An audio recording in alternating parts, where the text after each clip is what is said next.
We have not spoken about it, and I'm just very curious. I want to hear your take about the Lions-Cowboys fiasco at the end of the Saturday night game, and basically, who's at fault here?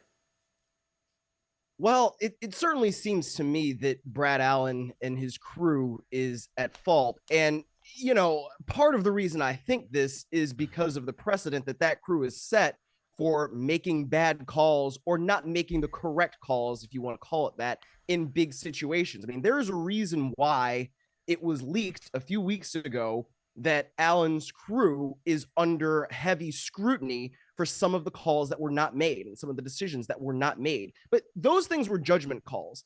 This here appears to be a procedural error.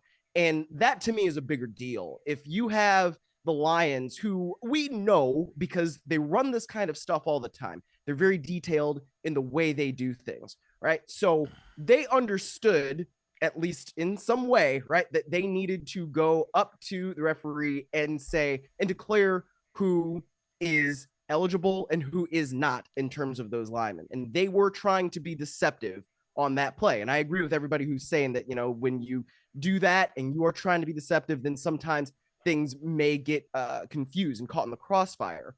But I think, if we're just going to say, oh, well, they're deceptive, so they played that game and this is the prize they win, like everything is deceptive on a football field, is it not? I mean, play action is deceptive. Now, that's in the course of a play and not something that is procedural. But I just feel like, man, if you understand what it is that you need to do to be successful and you think you've done it, and then it turns out that because of a procedural error on the referee, right, that is not what happens, then I can understand every single level of frustration. But the other thing is the Lions have to move on, right? Because this does not matter anymore. You can maybe look at it from the NFL standpoint and say, okay, well, we need to maybe increase the scrutiny on this crew. Maybe this is something where we don't have them doing high leverage playoff games, et cetera, et cetera. But if you're the Lions, it's over. It's done. We move on. We move forward because there are still things that you need to accomplish this season. And reflecting back on whatever that was, whatever happened there, is not really going to help you. Yeah, that's true. And I'm sure that Dan Campbell will impress upon his team those exact things. But the bottom line is the Lions don't have an important game on Sunday against the Minnesota Vikings. So it's not really all that significant to get your team to get over it today. Right. We're talking about they better be over it by a week from whatever it is. My gut feeling is if they play the Rams, it'll be the Saturday night game, but who knows? Who knows when it'll be? But in Wild Card Weekend, that's when they next have to be ready. I think there's about 94 things I'd like to say about this, but I want to preface it, and I want to start by saying that, in my opinion, the major fault here lies with Brad Allen, the referee. He was too rushed to try to tell the crowd and then the Dallas Cowboys that number 70 was reporting as eligible, even though there's no indication that number 70 pitcher said anything to him. And we don't know exactly what happened. All we know is that Brad Allen said 70 said it, pitcher, and number 68, Decker, said that he said it. Obviously Taylor Decker, the left tackle, who the Lions clearly wanted to be eligible. But this was a clear attempt by the Lions to try to confuse the Dallas Cowboys. And by sending 3 guys to the referee, which, Kalen Kaler in The Athletic wrote a really good story as we record this on Tuesday. And Kalen Kaler said, this is a borderline, very, very borderline penalty, because if you attempt to do this while substituting, if you have too many men on the field or too many men in a huddle so that the other side of the field cannot tell exactly what you're going to do. That's a flag. So this is essentially the same thing. It hasn't been written out of the rules yet, but it is the same thing. You are attempting to try to convince the other team that you're going to have somebody be the eligible receiver or eligible, the eligible lineman eligible guy to, lineman eligible, excuse me.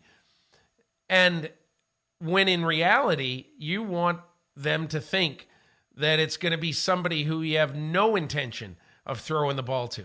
And Myles, let's make this clear, okay? That to say that the Detroit Lions, and clearly the Detroit Lions, Dan Campbell even said it at his press conference on Monday, they were hoping that the Cowboys would be confused on this and they wouldn't cover Taylor Decker coming out. And obviously, when the ref says number 70 is eligible, nobody's covering Taylor Decker because he is at that moment an ineligible receiver. So the Cowboys never even thought to cover Taylor Decker. Why would they? He's not eligible to go out for a pass. So when everybody is saying, they cost the Lions this. The bottom line is, Brad Allen was at fault here. But by all this subterfuge, the Lions ended up throwing a wrench into this so that when Brad Allen said number 70 is eligible, Dallas clearly was not going to cover number 68. And then number 68, Taylor Decker, goes out uncovered. And it wasn't until the ball is floating toward him that the Cowboys sprint toward him to try to get him to miss it, but they were too late. So, for all these people who say, oh, the poor Lions, the poor Lions just got screwed here. Let's just remember one thing. If Brad Allen had gotten it right and said number 68 is reporting, then the Dallas Cowboys would have covered and accounted for number 68. And then would Jared Goff have even thrown him the ball? I have my sincere doubts about that. So, look, as I said at the beginning, Brad Allen deserves the majority of responsibility for blowing this play, but he's not alone. I don't know. Anything I said that you disagree with or want to come back at me? Well, I would say that you're right, that he's not alone in bearing the responsibility. But again, I think it's a procedural error, and that's the thing that makes it the most frustrating because officials miss judgment calls all the time. And that's something that happens. It's human nature. But I think if it's a human error in that moment, especially, that is a huge, huge problem. And so, look, we don't know, though, if the Cowboys would have covered Decker because they announced that. He's still, the way that formation was, he was lined up as the left tackle because he was one over from the center, basically, right? So you got center guard and then Decker. And in that moment, if you look at the formation, you're not thinking usually, maybe you are, maybe you're not, but you may or may not think, I guess is my point here, if he's eligible, that means I still need to cover him, even though he looks like he's just lined up in his normal alignment, right? And basically he is, but also he's not. So there's a lot that then goes into that, and it makes you think a little bit more if you are the Dallas Cowboys, because especially if you get up to the line quickly and you snap it, there's not that much time to then realize, oh, wait, he already reported as eligible. And even though he looks like he's just lined up as a left tackle, that means I need to cover him, especially because the receiver lined up to the outside of him is back. So that means that he's uncovered, which makes him more eligible. So there's a lot of things that go into that and make it that detailed, which is why I understand Detroit's high level of frustration because they practiced it that way, right? It looked like on the replays that they showed on ESPN that Jared Goff gets the play into his helmet, or Ben Johnson probably tells him, hey, we're going to run that, right? So then Goff, you see him tell Taylor Decker, hey, man, go report, and pull him out of the huddle to go do that. So That's why, like I said, I understand Detroit's level of frustration. I think it's bad that it's a procedural error, but at the same time, yes, if you're going to be deceptive in this way or try to confuse people, there is a chance that you may end up confusing the official, and that is just really unfortunate.